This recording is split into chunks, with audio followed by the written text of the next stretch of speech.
I don't think I would get much of an argument if I said that between March 15th of 2020 and at least April 15th of 2021 was really a topsy-turvy time for our country as a whole, and probably us individually as well.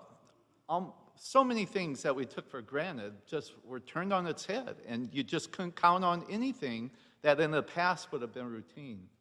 And one of the sections that certainly was affected by this was the transportation and tourist areas.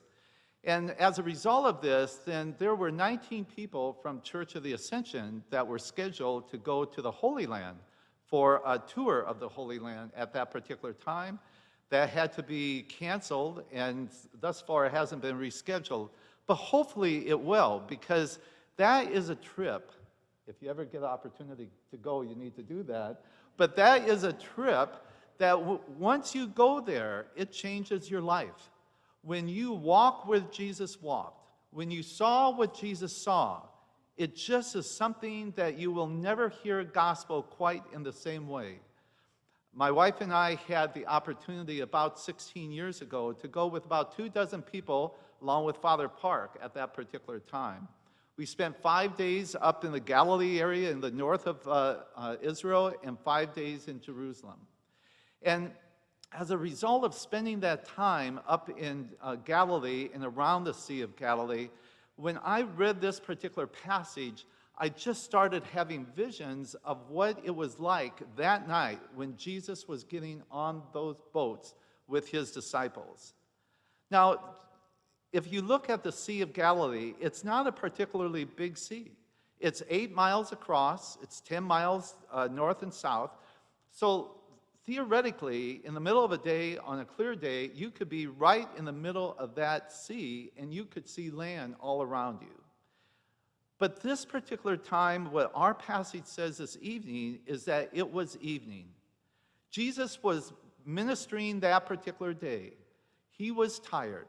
And of course, they don't have the Motel 6s at that particular time.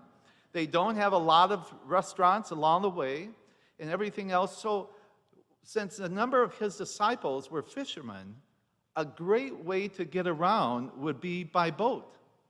Because you certainly could camp out on the roadside and everything else, but you know, that's kind of risky in the sense that the security is not necessarily there. But if you're on a boat, then you can put a watchstander up and you can sleep on the boat, as many fishermen would have done on numerous of occasions. So this particular evening, then Jesus gets on a boat with at least probably a minimum of 3 other people on his boat, because there are 2 stations on each side for oar people, and then also 1 stern for the rudder. But you could also get by with just the 3 people, but it's better to have a minimum of 5 because you have 2 areas to row on each side.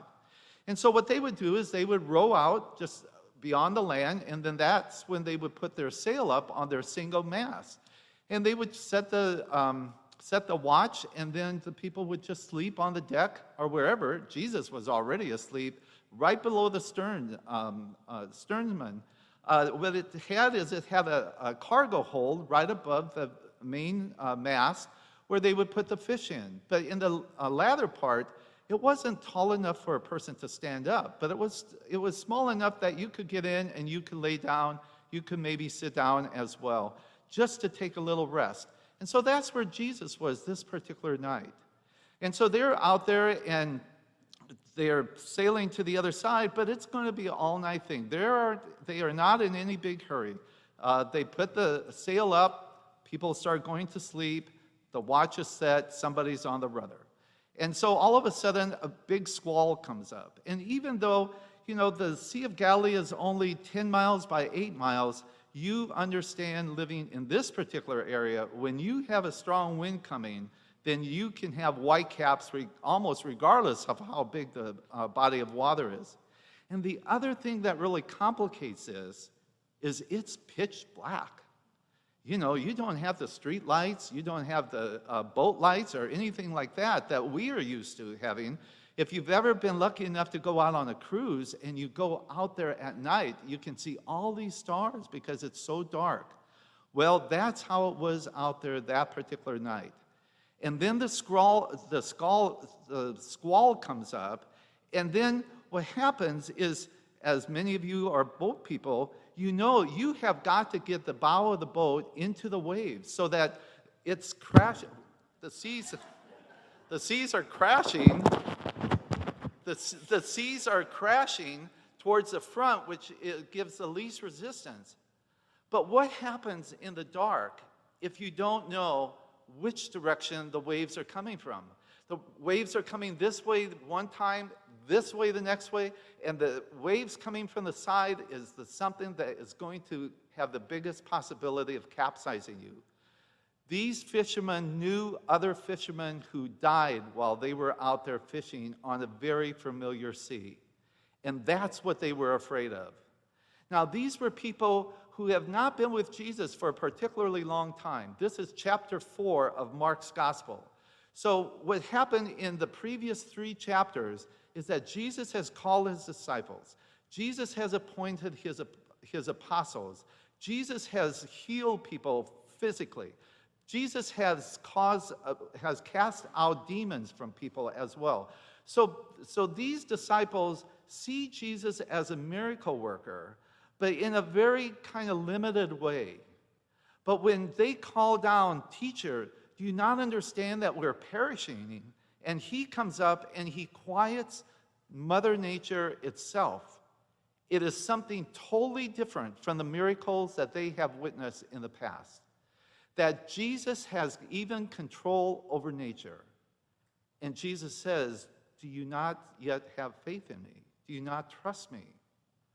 Well, you know, that's a great story about something that happened 2,000 years ago, but how does that relate to us today?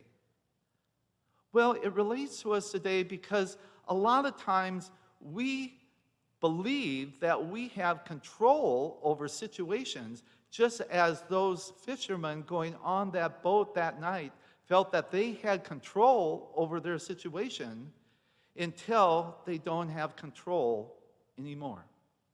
And the same thing is true about us. And certainly an experience in my life that I'll share with you, only not for you to feel bad for me or anything else, but you have those experiences too. Maybe not from the same perspective that I do, but you've had experiences as well. For mine, it was my wife. And many of you know that she has Alzheimer's. She was diagnosed with Alzheimer's in 2013. And since the doctor said that she had symptoms prior to her being 60 years old, that it was early onset Alzheimer's and likely more aggressive. And so, you know, I went through 8.5 years with my mother, who was in an Alzheimer's unit. I went back to Iowa every 3 months to be with a care conference with my dad as they talked about my mother's care and everything else. I'm one of 10, but I'm the only one with medical background. And so the commitment I made to my dad is that I would come back every 3 months to be there so that I could be an advocate for my mom and explain things to my dad. And so with that experience and the fact that I'm a nurse, I thought with Karen, you know, it's tough, but I have this. And so for a while, I did have that until March of 2017. And all of a sudden, she started losing her ability to vocalize coherently. So by the end of the year of 2017, she could not carry on any type of conversation. She could not put words together in a sentence. And so when she seemed a little bit agitated, then all I could ask her was, "Do you need to lay down? Are you hungry? Do you need to go to the bathroom?" And I could see where I was no longer able to really help her the way she needed help. And even with bringing caregivers in, it wasn't something I could do. And then the capper for this was she stopped eating and she stopped taking her medication. So as a result of that, I talked to her doctor, I talked to our 5 children, I talked to her family, and we all agreed that the best thing for her to do was to go into a facility where that's what they did, was handle Alzheimer's patients. But it was one of those times in my life that I just had to say, God, I can't do this. I really place all my trust in you.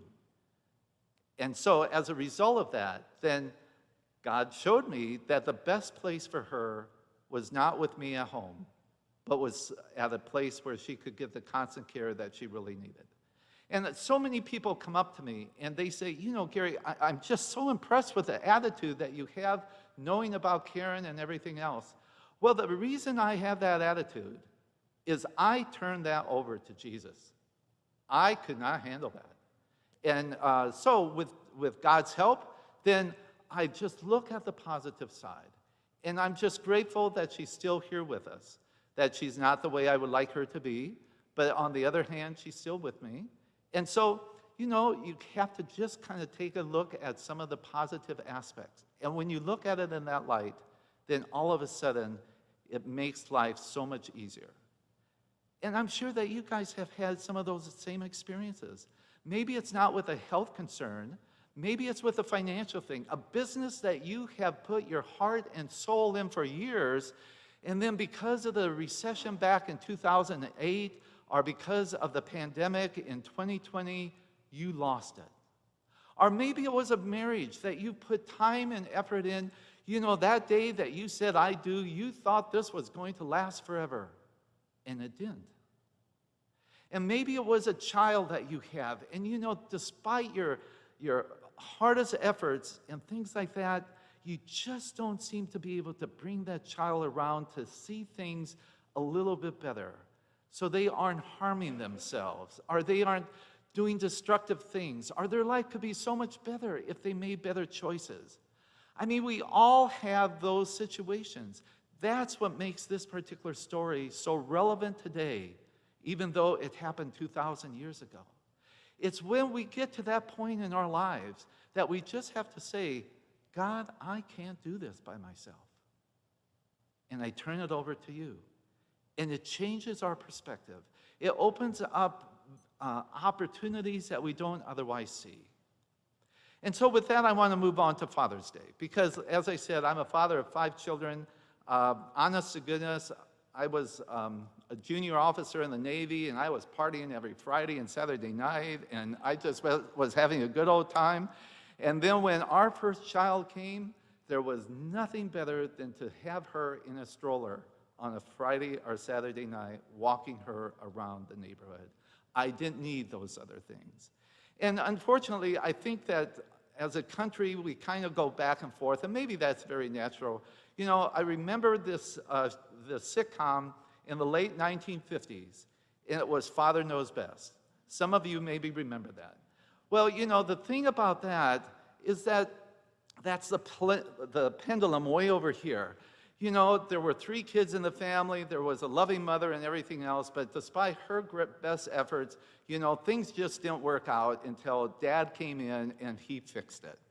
Well, you know, unfortunately, over those years, it swung the other way, where so many fathers were viewed as Homer Simpson.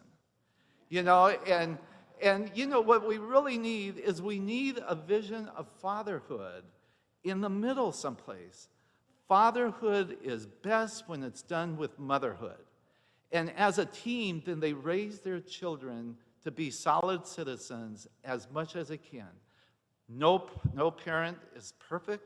They will make mistakes, but that's all part of the learning process. And so, you know, I just think how wonderful it is to have had the opportunity to be a father during my lifetime. And Karen gave me that opportunity. So I'm thankful for her too, even though she can't be with us here this evening. Amen.